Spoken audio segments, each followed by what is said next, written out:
Ang pamamalimos ay kadalasang nakikita rin bilang tanda ng kahirapan at desperasyon sa buhay. Kumbaga, isang huling option niya ito para may makain o magkapera. Ngunit para sa ilang mga tao, ito ay isang pamamaraan at kumikitang propesyon. Ginagawa nilang propesyon ito para guminhawa ang buhay, dahil bawat paglilimos nila ay maraming naaawa, at ito ay pinagbibigyan ng mga taong may mabuting kalooban. At ito ang kanyang naging hanap buhay, hanggang sa sila ay nakaipon at yumaman, kagaya ng ating itatampok ngayon. Kaya kung bago ka palang napadpad sa channel na ito, at kung gusto mo ng mga kwentong katulad nito, ay mag-subscribe ka na, at huwag kalimotang i-like, at pindutin ang notification bell, para lagi kang updated sa mga kwentong kagaya nito. Isa sa kilala na pulubi, ay si Bharat Jain, na kinikilala bilang pinakamayamang pulubi sa mundo, na may net worth na 7.5 crore rupees o $1 million. Si Bharat Jain, na 54 na taong gulang, ay nakatira sa Mumbai, ang pinansyal na kabisera ng India. Mahigit 40 taon na siyang namamalimos, mula noong siya pa ay teenager. Namamalimos siya sa mga kilalang lokasyon, kagaya ng Chhatrapati Shivaji Maharaj Terminus Railway Station, o Azad Maidan, kung saan maaari siyang kumita ng 2,000 rupees hanggang 2,500 rupees bawat araw. Nagtatrabaho siya ng 10 hanggang 12 oras sa isang araw, na hindi nagbabakasyon o nagpapahinga. Sa kabila ng kanyang hitsura at klase ng trabaho, si Jain ay isang mayamang tao na nagmamay-ari ng mahalagang ari-arian sa Mumbai, India.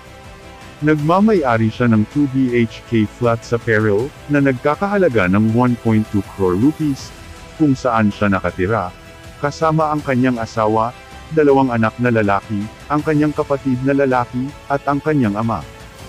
Ipinasok niya ang kanyang mga anak sa isang prestihiyosong paaralan at natapos na nila ang kanilang pag-aaral.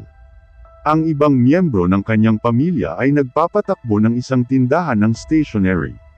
Nagmamay-ari din siya ng 2 tindahan sa Thane, na inuupahan niya sa halagang 30,000 rupees bawat buwan.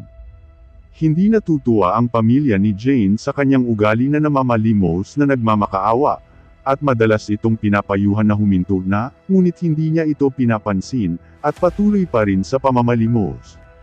Aniya, natutuwa siyang mamalimos at ayaw niyang talikuran ang kanyang ginagawa. Sinabi rin niya na hindi siya namamalimos dahil sa pangangailangan, kundi dahil wala siyang mapagpilian. Sinasabi niya na hindi siya sakim, ngunit mapagbigay, at madalas pa nga na nagdo-donate ng pera sa mga templo at kawanggawa.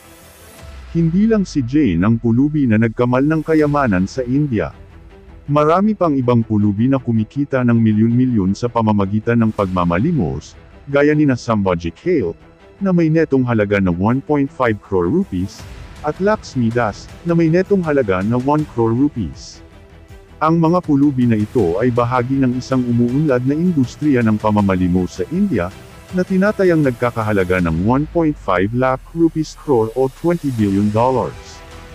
Labag sa batas ang pamamalimos sa India, at gumawa ang gobyerno ng iba't ibang hakbang para masugpo ito, gaya ng pagpapataw ng multa, pag-aresto sa mga pulubi, at pagre-rehabilitate sa kanila. Gayunpaman, ang mga hakbang na ito ay hindi masyadong mabisa, dahil mas gusto ng maraming pulubi na mamamalimos kaysa magtrabaho, at ang ilan ay nagpapatakbo pa ng mga raket na pamamalimos at nagsasamantala sa ibang mga pulubi. Bukod dito, maraming tao ang nakikiramay at bukas palad sa mga pulubi, at kadalasang nagbibigay sa kanila ng pera, pagkain, o damit. Si Bharat Jain ay isang halimbawa kung paano naging kumikita at naging kumikitang propesyon ng pamamalimos, at kung paano maaaring maging milyonaryo ang ilang pulubi. Isa rin siyang halimbawa kung paano mapanlinlang ang pagpapakita, at ang kasabihan na, "Don't judge the book by its cover." Siya ang pinakamayamang pulubi sa mundo, at ipinagmamalaki niya ito. Ano ang masasabi mo sa kwento natin ito? Mag-comment ka lang at ating babasahin, at muli, hanggang sa susunod pa nating kwento.